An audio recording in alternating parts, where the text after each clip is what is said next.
Welcome, ladies and gentlemen. Thank you for being on this program from this beautiful campus here in Rosemead, California, Don Bosco Tech Institute.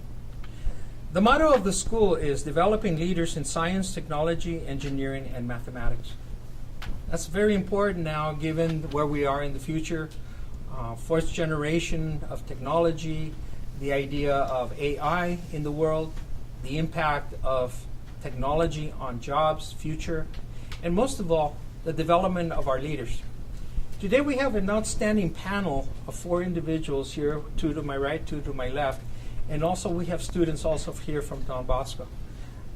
What we're going to do today is spend 60 minutes giving chance to the panel to share their views on the question, preparing for the impact of artificial intelligence, AI, on tomorrow's labor market. Tomorrow's is today forward. It's not 10 years from now. It's immediately at this moment. We have 4 wonderful panelists. I want to thank each and one of them for being here today. And ladies first, Monica Maynard from the Aerospace Corporation, dealing with issues of putting space vehicles and making them safe, making them operational, and certifying them as a private corporation, nonprofit corporation for the military and industry as well. To my far right is Nick Mansour. He is advertising right now Walt Disney Imagineering. So, but he's my papers say retired, but I doubt it. There's a lot of involvement. Managed huge numbers of engineers throughout the Walt Disney Company, and also background in military affairs as well, aircraft. To my immediate right is Roger Gibbs. He's Deputy Director of Mars Project JPL, Jet Propulsion Laboratory. And to my far left is Director of Creative Services at Monarch Litho, which someone I call very honorably my friend, Manuel Franco, as well, known each other for many years. And one of the things that we have in common here, except Monica, is that we're all Salesian graduates. Even the person, Jose Sedano, behind the camera, and we have many wonderful students here from the campus as well. We're all Salesians. And Salesians are worldwide. And this production is for a worldwide audience. And we hope to do future ones as well from this wonderful campus of Don Bosco Technical Institute to address your questions live with the panelists about the future as well. So with that, let me just begin again the question. And we're going to start with Manuel Franco, and I'll prepare the question again. Preparing for the impact of artificial intelligence on tomorrow's labor market. Take it away, Emmanuel. Well, thank you very much for the invitation of being here. And I guess the biggest interest and concern I have is as I see the changing world. In Monarch, we've seen so many changes, especially since at one point in certain departments we had 30, 40 people. We're down to 10 people or less to be able to run what we were doing before and even doing more. So consequently, I'm very concerned as how we prepare the students here at Bosco Tech to be able to be ready for the changes that are coming through. One aspect of naturally is understanding what they have to do, their technical background, but I think the most important is how they relate to each other. The relationships of humanity is the other part that is really critical so that you can work together. Part of what I learned here is how to work with each other in teams. And sometimes as I go through everything we're doing, we see it work, and sometimes we don't see it work, and we see more infighting. So these are the things that I'm also very, very concerned about, especially as I see the world and all the problems that we see going on, and they seem to be getting worse. So I'm looking to relate, to talk, to exchange ideas so that we can improve, and more than anything, prepare our Salesian youth that are coming through and be able to challenge the world and change it to a better place. Thank you.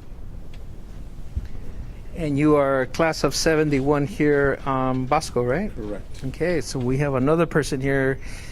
You guys look younger than me, but okay. Okay, Nick Mansour. So my background has really been science, technology, engineering, and math. I'm kind of the poster child for STEM. And I don't see artificial intelligence as being a big deal. Like, the world's always changing. And the problems that we faced 50 years ago.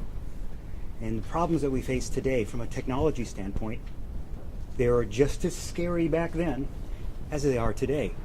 Where's the world going? Things are changing so fast. Are we going to have jobs in the future? What do we prepare? What do we study for at this point in time? And my answer is, you prepare for it the same way you always have. What's the difference? Really nothing. You can't plan on what's going to be here tomorrow. You don't know.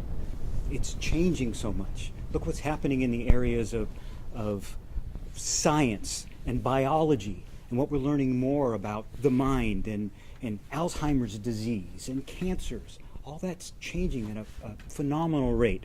How do you prepare for that? What tools are going to be available in 10 years?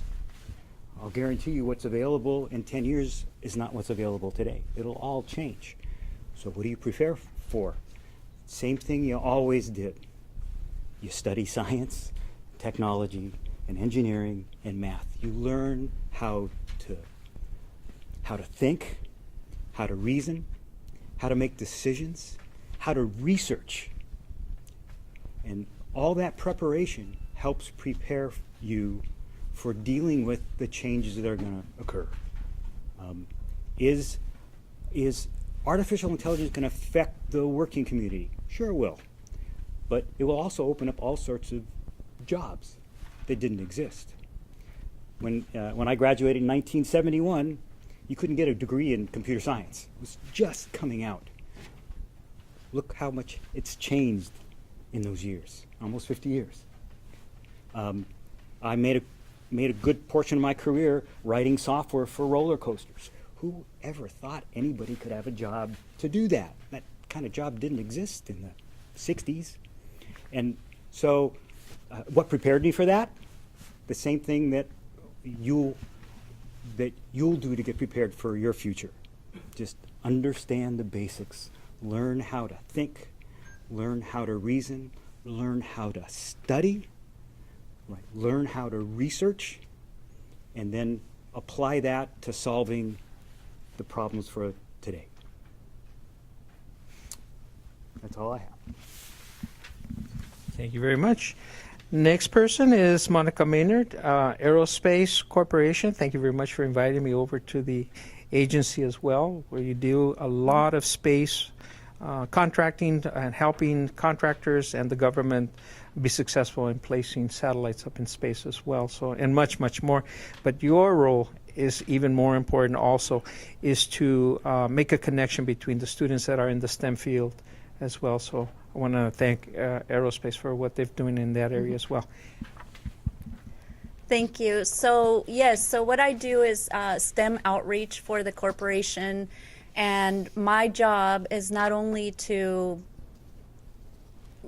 do work with teachers and students, but it's also bringing what our engineers and scientists do at the company so that they can relate to the kind of jobs that they're looking at. So I would echo what Nick said, that you need to be prepared. And STEM fields have normally been fields that you can't go jobless with a STEM. You can't. I mean, I get LinkedIn requests for jobs all the time that have, and I'm not an engineer, I'm by trade a scientist, but I get all these requests that have to do with science and math and outreach and education and, you know, field work and things like that. So if you are prepared in a STEM field, I think your odds are really good to have a job in the future. I also echo with the fact that I don't see AI or automation as a problem. I think change is constant, and so we just need to adapt. And if you have those skills, I mean, maybe repetitive work is going to go away, but people are not really repetitive, and there's always a need to collaborate and especially to communicate. So you research, but you can't keep that to yourself. You have to share it. And innovation comes from doing all that work. And a lot of the time it comes out from fear, right? Because somebody else in another country is doing something else. So we always have to stay on top of everything. So that's where my take is. So I I bring students in to our company. I expose them to our labs, our scientists, our engineers. They get to ask questions. I bring teachers in. We do professional development so they can see what is out there, what they can take to their schools, and how they can prepare their students mentally for what's out there. So it can seem like a scary place, especially if you don't know a lot about STEM or don't have a science background. But that needs to go away. We need to do a better job as a community, as companies, to educate people that, yeah, it may be scary at first, but it's not, it's only going to get better. It's going to progress. And it's up to us whether it's going to be progressing positively or negatively. And I know not the people here on this panel, but a lot of older people that didn't go to college, their source of news is the local channel, and they always want people to watch. So they'll tell you things that are going to scare you. But I watch the news, and with my background, well, that's not completely right. And that's not completely the story that needs to be told. But they want you to watch. So they'll tell you things for you to watch their show. But I mean, without automation and AI, we would not be putting people on the moon. We would not be sending satellites. We would not know as much as we know about the Earth if we didn't have those satellites, and maybe our other panelists can say a little more about that. But now we're looking into going into other planets and may possibly sending people there. But if we don't do that research ahead of time, if we don't have that innovation here, we're not going to get to that place. And I would rather send AI or an automated robot there than to send a person and get zapped by solar radiation, for example, So yeah, it's very important that we do research. It's very important that you communicate that research properly with the proper people. And systems engineering, systems communication is not going to go away. So you need to figure out where your place is and where you fit in the bigger picture. And I think a lot of these programs and fields, they're pigeonholed. And so you need to step back and look, what is my place in this with what I want to do? Because you don't work alone, and you're not alone. Thank you very much. Thank you. Sorry. And it sounds like you're recruiting for the students here to go to aerospace in the summer They're too, all as welcome well. to come. You're all welcome to come. Applications coming out in March. We dibs on that one. You owe me one on that one. Next, we have Roger Gibbs. He is the young person up here, and you're the youngest because you're a class of 73 here at Don Bosco Technical Institute. I'm 69 from Salesian, so anyway. Focus. Jet Propulsion Laboratory. I love that institution. Deputy Director of Mars Project, Jet Propulsion Laboratory -NASA, NASA. Well, thank you. I'm actually going to be repeating some of what Monica and Nick said, and we did not rehearse, but I actually have a very similar perspective, and towards the end, I'll give you some advice, because I was thinking back to when I was 17 and 18 years old. I was quite immature, and the notion of thinking ahead 10 years was a bit beyond me. I'm sure it's not beyond you, but it was beyond me. But I will back up and say, in the 1880s, when the steam engine and the Industrial Revolution began, the trades in England and the United States were worried that jobs are going to go away. It's been a concern of people forever, and in fact, that just opened opportunities. It opened opportunities when other technologies were around. I'm not afraid of artificial intelligence. It's a wonderful opportunity to help us re-engineer drugs, understand how to heal people, how to better take care of crops. It's just a wonderful set of opportunities.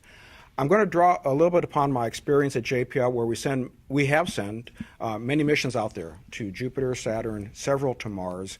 And over the years, I have watched things evolve over time.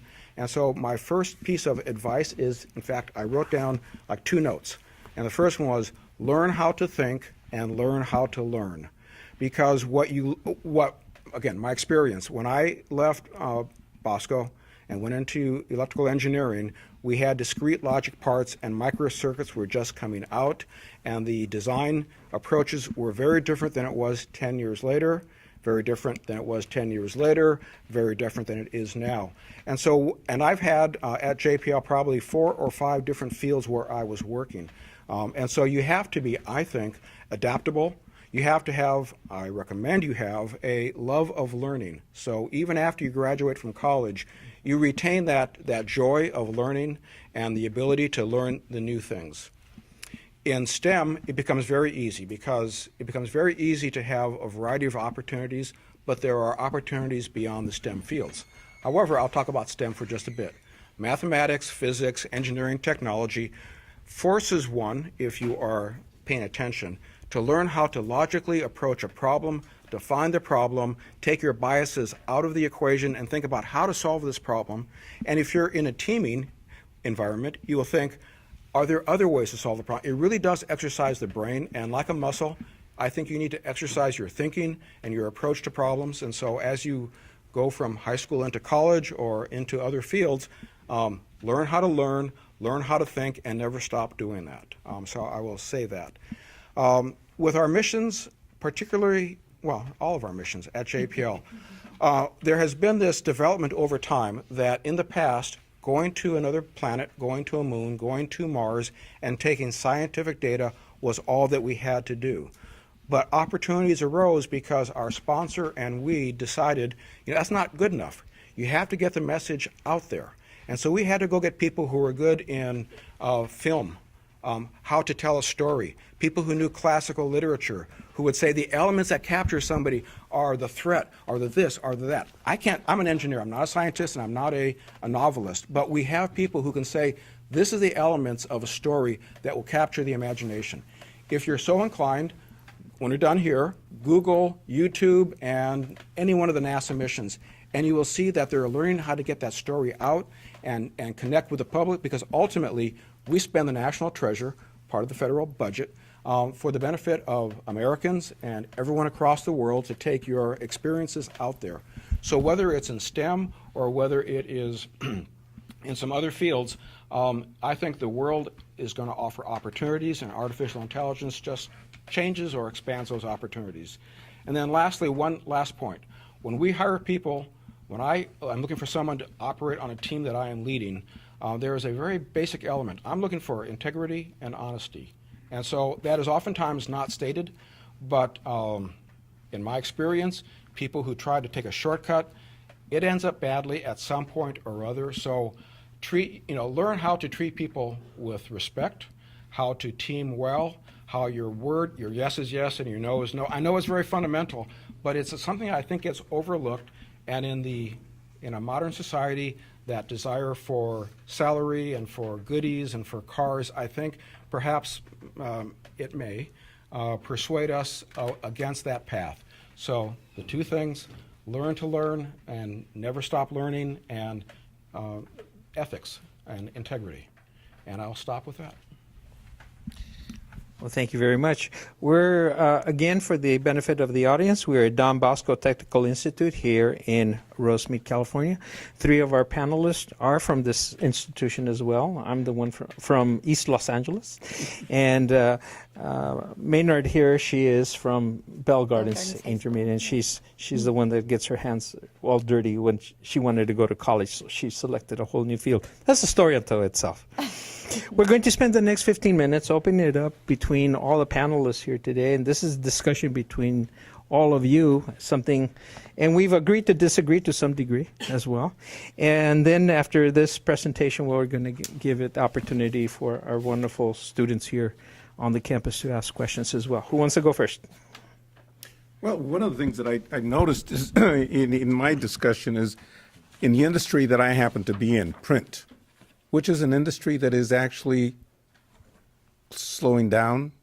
And a lot of the discussion is that print will not exist in the next 10 years. So the changes that I see are scary because it's changing what our people have to do. What I see in your areas is you're constantly changing. And you've been involved with so many different things that you bring a whole perspective different to the one that I've been living in.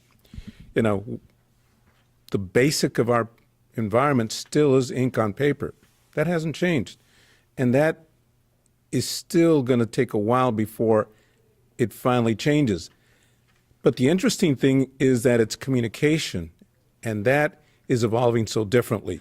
So now it's going from ink on paper to electronics and the smartphone. And being able to change that communication is what's really critical and interesting.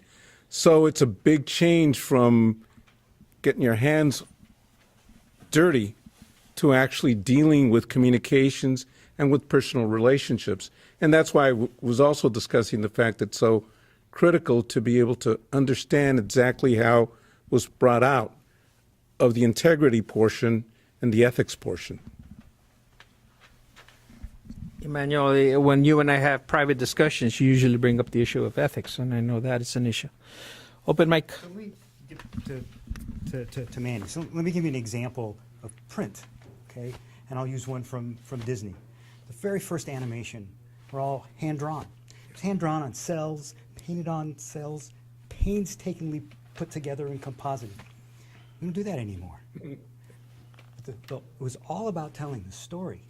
And the technology that we used, although, and it was very advanced when they first started hand painting cells. We had to have, the color had to match from frame to frame, or the position of the camera had to be precise, and there was a whole technology developed for that. That technology isn't here today. We do it very different, but we still tell the story. It's all about the story. And I think in your field, it's always will be print. It may not be on paper, but it will be print. We'll always have signage. We'll always have something to look at. And communicating, that's the secret. That's where the basis is. But the how we do it, that might change, right? Very, very much so.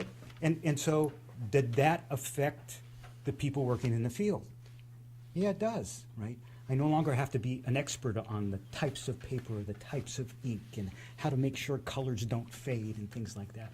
But I need to be expert in something else to still get that information across. And that's what's so difficult, because I've seen some of the of our employees that, you know, lost their jobs, and they actually went into maintenance, into whole other areas that really didn't take them and evolve them to the next level. So the point that you make of continue to study and continue to stay above, that's the critical point that we have to also really ingrain in each one of our students, which most of them have, because we have a lot of very, very successful alumni from Bosco.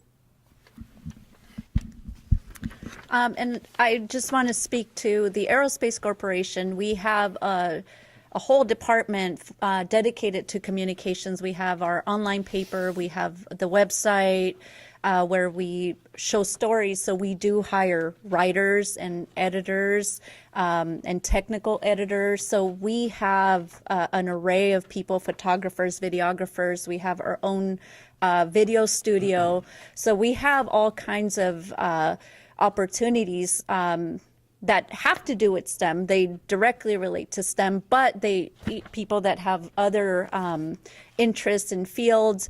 And a lot of those people have interests outside of the company, and they volunteer and they help in their community and their churches. And then it goes back to the ethics, and you want to do the greater good for everybody. And in our case is to keep our nation safe, while communicating to our contractors and the people that pay us to do this work. But yeah, it goes back to you need to be ethical, and you need to be able to do what's good for everybody. And yeah, we've had shifts in jobs within our company, and you know, the people that are able to adapt to a slightly different environment, you know, they're still with us, and they're able to thrive and do good things for the company. So I thought about artificial intelligence. If I think about some of the missions that we build, we have a computer and we have the software. You might think that's the brains of the spacecraft, but it requires a support team that says, well, what's the structure that carries that? What are the arms and the motors and the gears that make something move out? What are the sensors on the end that will interact with a satellite, a comet or an asteroid or the surface? And so you still will require the inventiveness and the artistry of technical people that would take a notion of what we're going to look for are signs of life on the moon of Europa, for example. I mean, we are looking at that mission right now. And it requires a teamwork of a variety of folks, and it's almost as if I think the onboard intelligence is almost secondary. It is the other disciplines. So again, as an engineer, I'd say the interfaces. Artificial intelligence has no interface to humans. It requires either an actuator or a motor or a monitor or something of that sort, which requires the inventiveness. I'm, to repeat myself from earlier, I think it's just a wonderful set of opportunities for inventive people to find ways to improve that performance. And then one last thing on the print, because as Manny was talking, I was realizing that back in 72, 73, 74, the products that we produced tended to be prints. They were pictures of a moon around Jupiter or something of that sort with some description on the background. And it was, I think, around 1998 or 2000, on a particular mission, I asked what our budget was going to be for print, and they said 0. Because now everything is going on the web.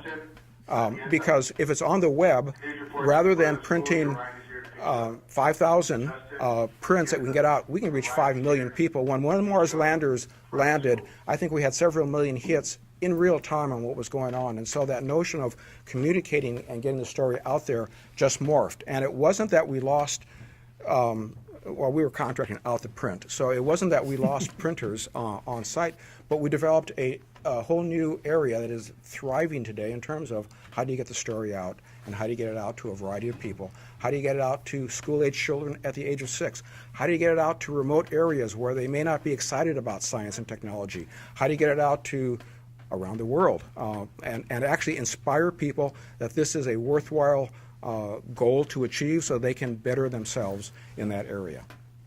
It's interesting because, when you mention that, we used to print a tremendous amount for JPL. Lost the contract, didn't you?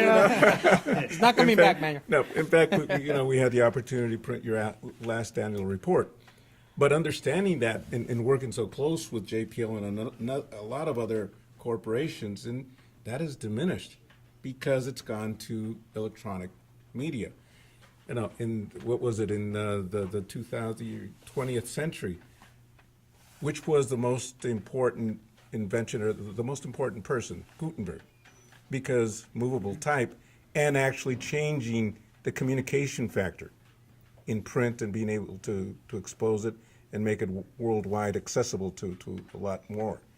But now that's changing radically and everything moves differently. So the ability, being able to adjust to that, I guess is the biggest thing that I'm concerned about. And to be able to bring out so they understand you have to be students prepared to be able to change and make changes quickly and radically to be able to stay ahead. You sort of jumped on me, but I have a question for each of you on the panel before we turned it over to the students to ask questions. What would be one sentence of advice, one sentence, that you would give high school students given when you were in high school? Do you remember that far back, guys? First of all, I'm hitting the memory here, but what would be the one sentence you wish someone had told you in your face, when the way they are sitting in front of us right now? Nick went first. So I would say, for a career, choose doing what you love to do. Find where your passions are, and if your job matches your passion, then you'll never be disappointed. If you can wake up in the morning and think, I get to go to work today, that's the job you want. So before I say my one sentence, I'm going to support that because I recall a couple of years ago talking to some people in a social environment. The stock market was riding really high, and they were saying, I'm going to retire in 5 years, 3 months, and 24 days. And that's not really an exaggeration. They were just looking forward to the day they could quit working. And on the drive home, I talked to my wife, and I said, I like working.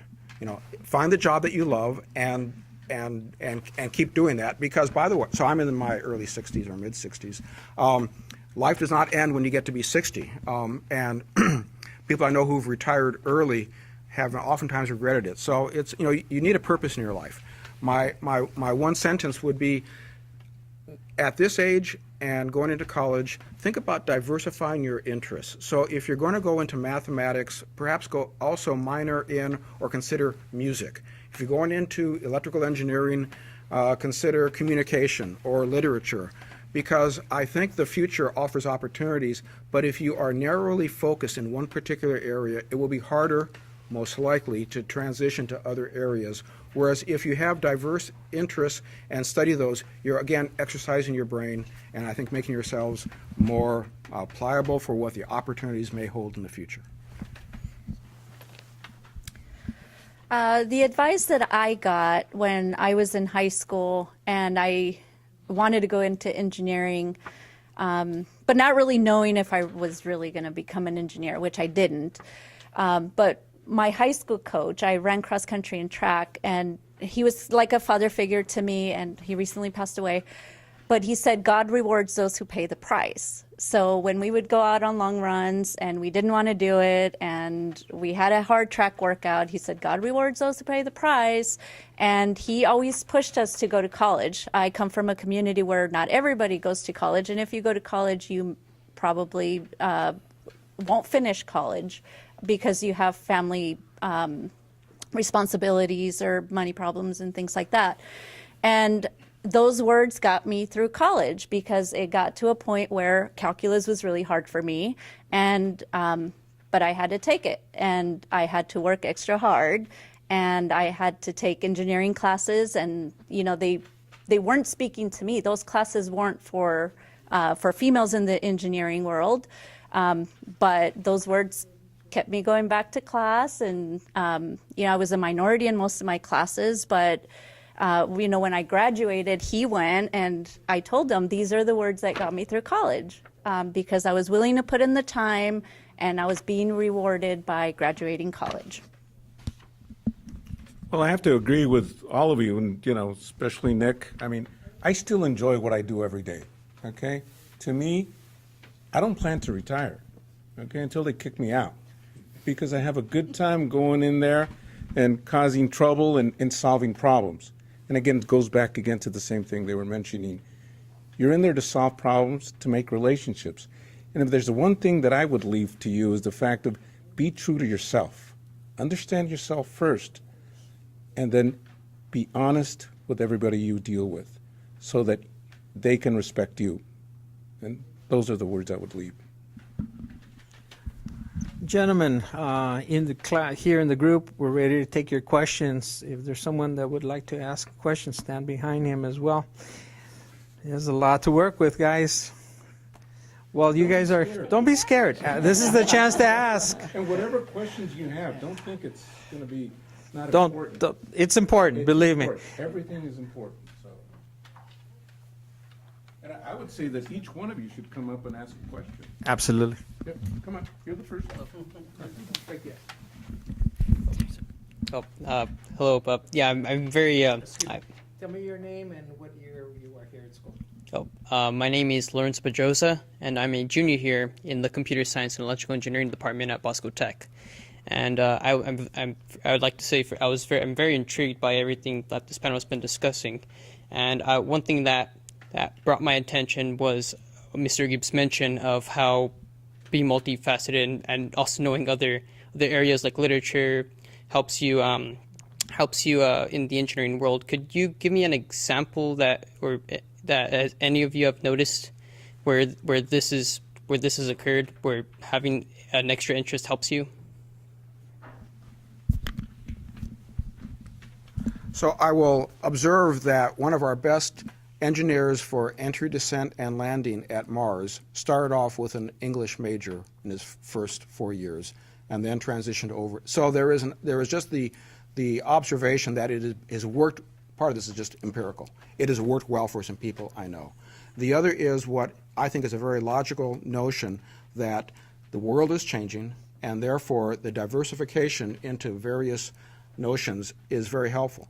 I have a personal belief that in our society, or maybe in our world today, most people do not think. They hear things on the radio or television and they just accept them.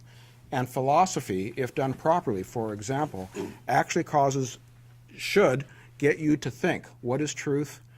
What are my premises? What are my biases personally? What is this telling me? It may not give you a specific, the answer is 5.43 times 10 to the minus, but it causes you to think a bit more and expands. I think the ability of the human mind, the way we're made, is we have an ability to consider and think in many different dimensions and from different attributes, and the diversification just helps exercise that, is what I would say. And Yes. I'll give you a personal example. So in 1981, Disney decided to redo the Matterhorn. Okay, they gutted all the equipment around the track, put in a computer system, sensors, brakes, and all that. And the mechanical engineer had to calculate how many brakes they needed to have in every zone of the Matterhorn. There's 11 zones, there's 2 sides. And it was taking him about a week per zone. That would be 22 weeks before we knew how many brakes we needed. That's a long time. Well, so my background was math and physics, and I was a computer programmer. So I sat down with a mechanical engineer. We went over the physics. I used the math, solved the math problem, wrote a program to do that. And so in 1 week, gave him a program, and he used that program to validate his first few calculations. They matched, and instead of taking 22 weeks to get that done, we got it done in 4. So it's that knowledge across multiple disciplines that can really be beneficial. When I was at Disney, I used to have on the corner of my board a little saying that said, learn everything you can about everything you see. And my boss, who was the CIO, Chief Information Officer, walked in, looked at the quote, and turned to me and said, why are you limiting yourself? That's cool. He's Imagineering. Questions? Who's next? Come on, gentlemen. This is a school for leadership. So, excuse me. So, my name is Chen Fei Yan.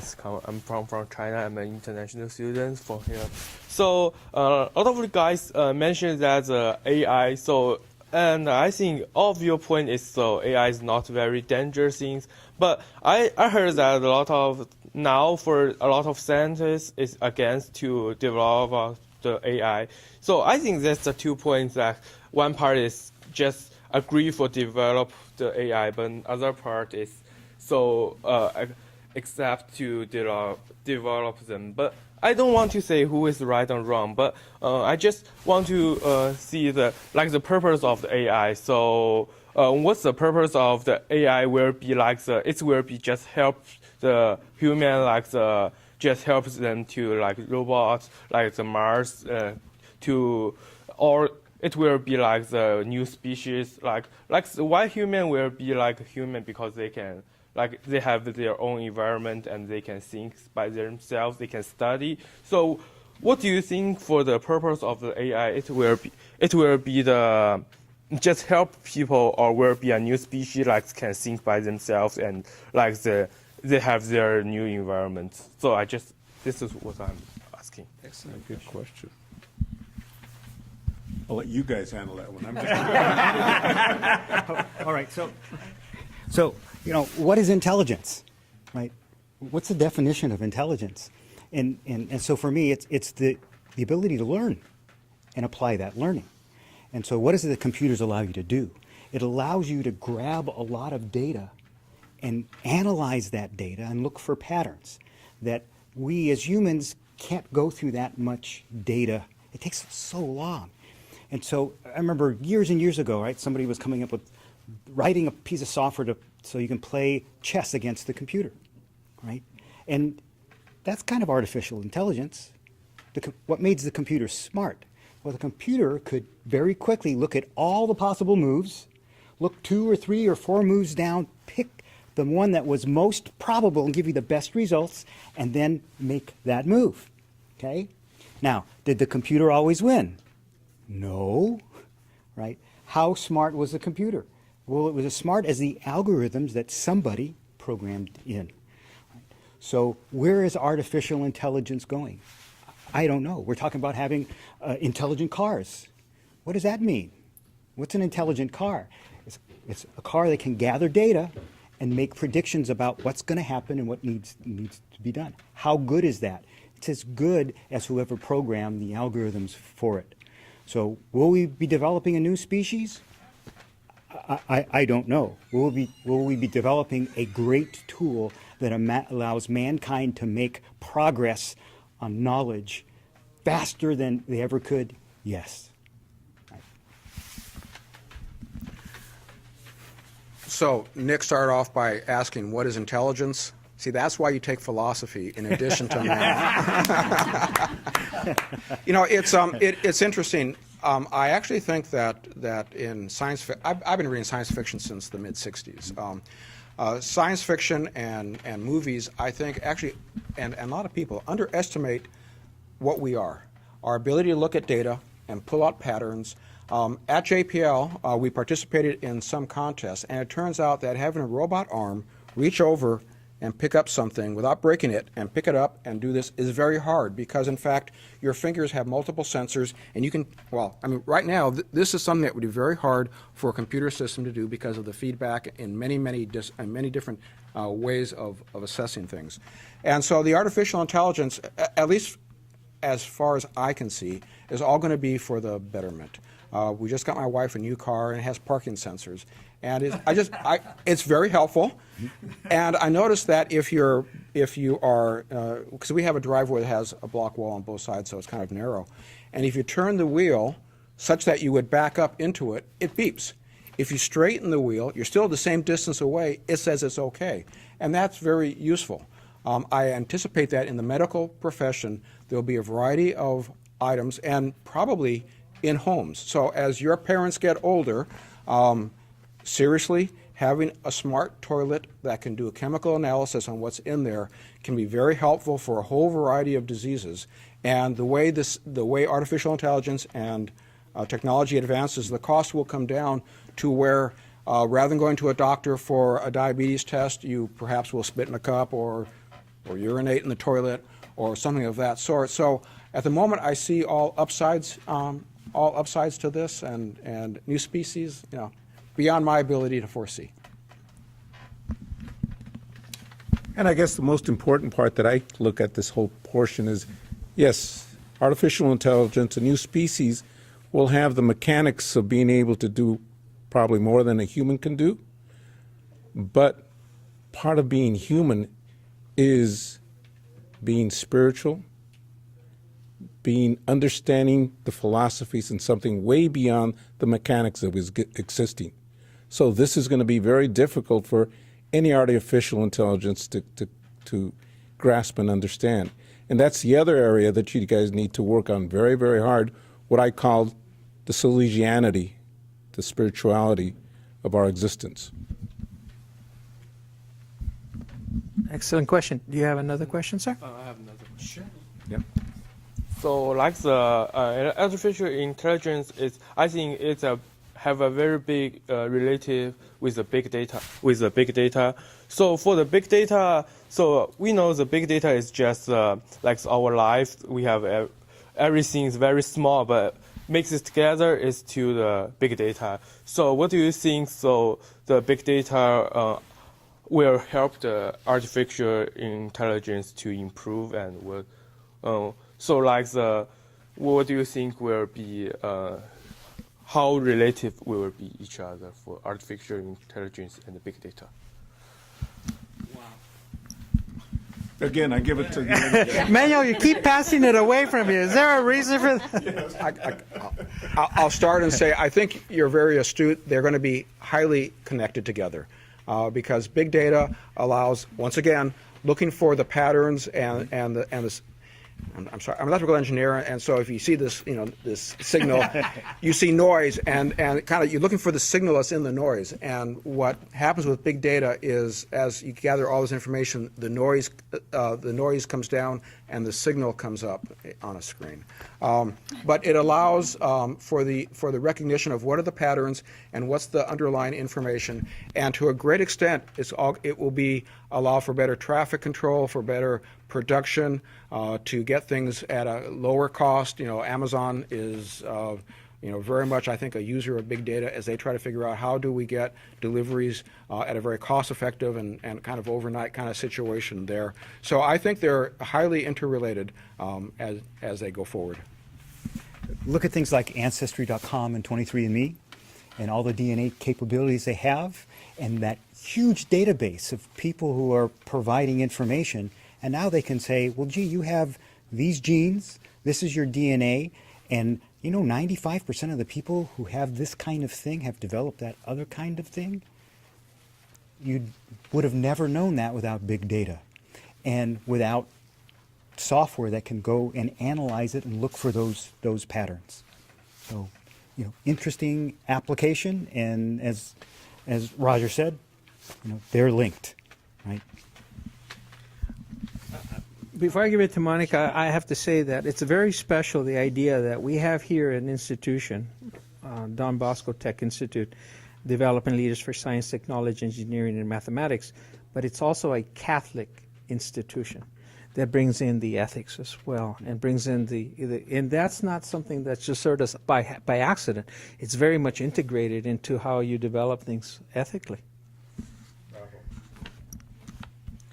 Yeah, so we have to go back to the ethics all the time, is what are you trying to accomplish with your artificial intelligence and big data. So NASA has a lot of data and you can go in there and it's public, but you're not really going to know what to do with it unless you're interested in it. Like, I can go in there, and if I'm interested in Mars, I can read the Mars page, and if I'm interested in the Juno, then I read up on that and can download files and do whatever I want with that because it's public.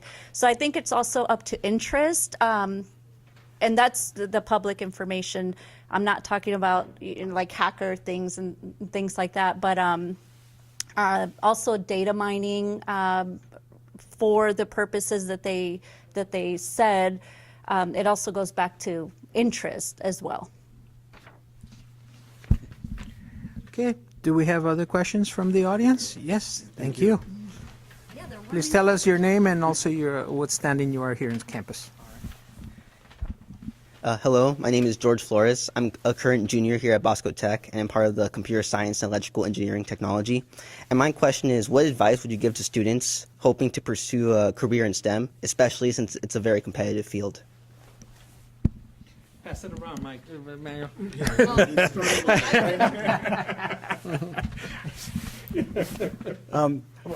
I think what we had said before is, if it's your passion, find out what your passion is. My passion, I've discovered, was solving puzzles. I love to solve puzzles. And I thought being a software engineer in computers, I really wasn't interested in that. It seemed very impersonal. I wanted to work with people, maybe teach. And when I started my first job, I was at Jet Propulsion Lab as a software engineer, I found out I was solving puzzles. I was solving puzzles but using a computer, and that led to my passion. And it wasn't an impersonal job. I had to work with lots of people, a lot of really smart people who were willing to help me, and that got me going.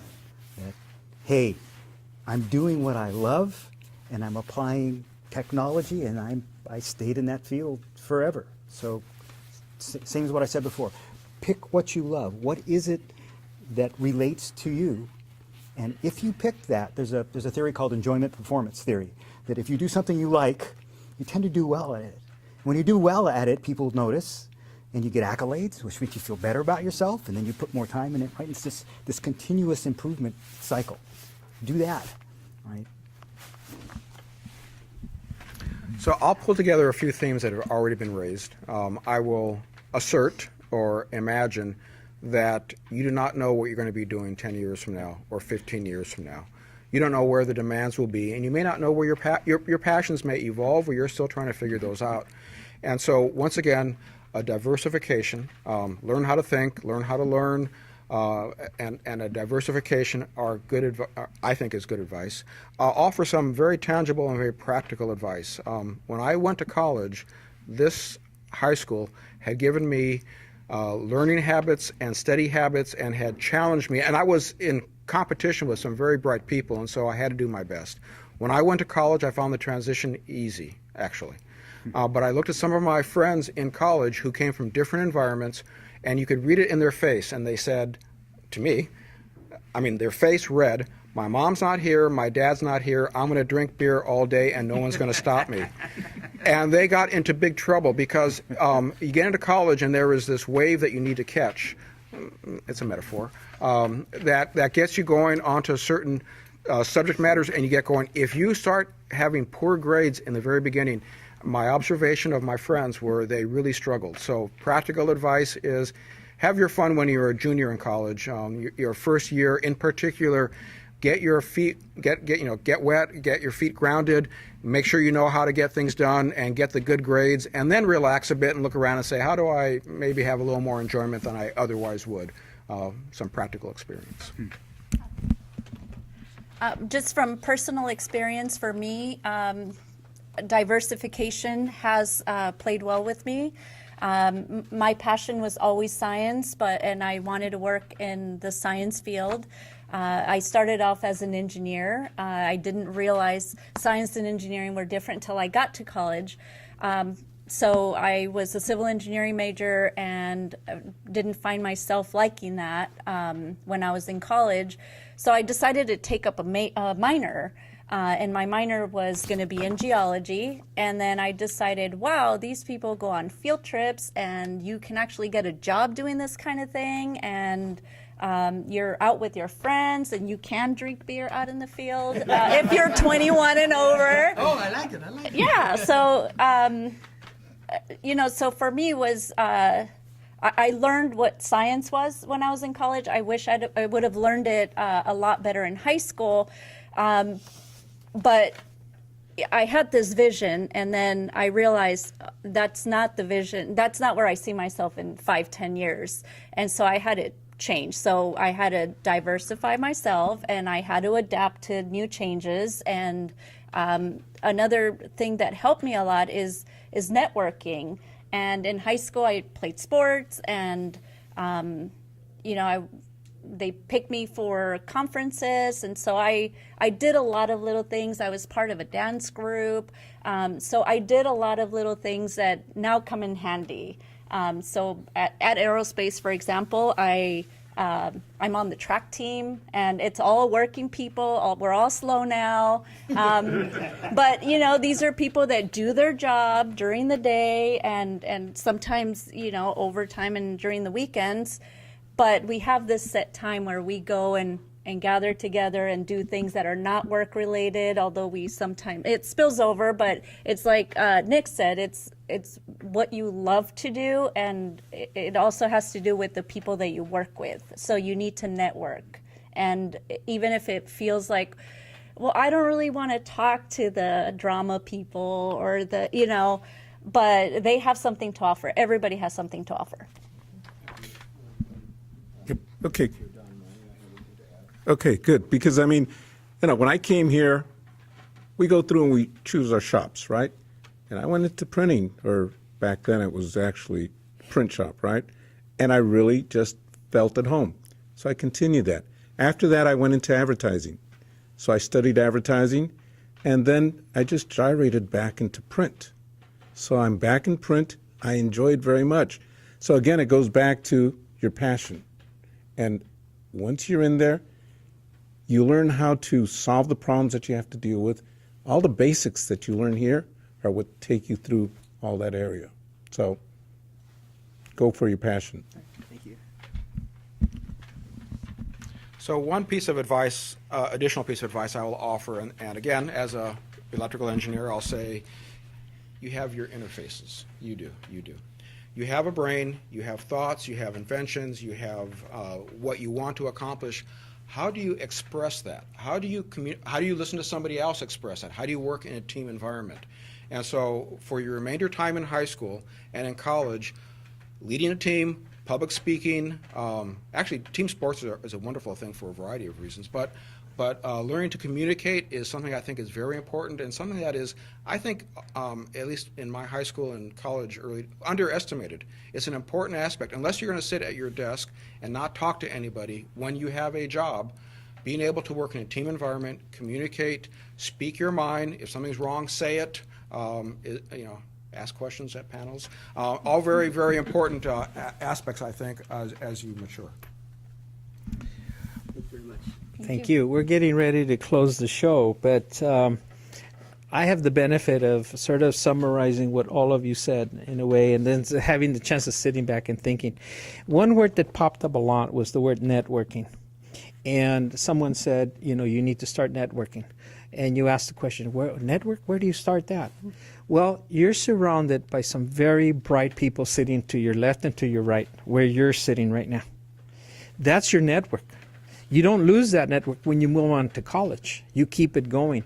And you invite each other to come up with new ideas. And somebody says to you, hey, let's go out for theater. And you say, I'm not a theater major, but he says, hey, let's go out for that.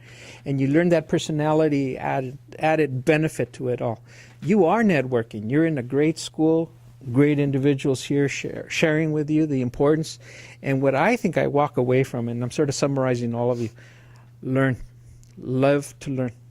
Because whatever you're learning now probably will not be very applicable 5-10 years from now. So you have to relearn again. But if you do it naturally, you don't think anything of it. You're actually learning ahead of the curve than everyone else. So I'm very, very grateful for your time to be here and taking away time for your wonderful agencies as well. So again, we're here at Don Bosco Technical Institute in Rosemead, California. And again, I reemphasize the motto for ourselves as well, developing leaders. Remember, it's developing leaders, not scientists. It doesn't say, scientists. That comes already. Developing leaders in science, technology, engineering, and mathematics. And that goes not only for this wonderful institution, but for the Salesians worldwide. Because that's always an emphasis that Don Bosco put. Learn. Learn and learn, apply and learn for the benefit of humanity as well. Thank you to each one of you for being here. Thank you very much. Thank you. Ladies and gentlemen, thank you for being here with us today. We look forward to the next show, next program, next panel, next set of questions, next set of confusion, and hopefully we'll come to some conclusions. Thank you. See you next time.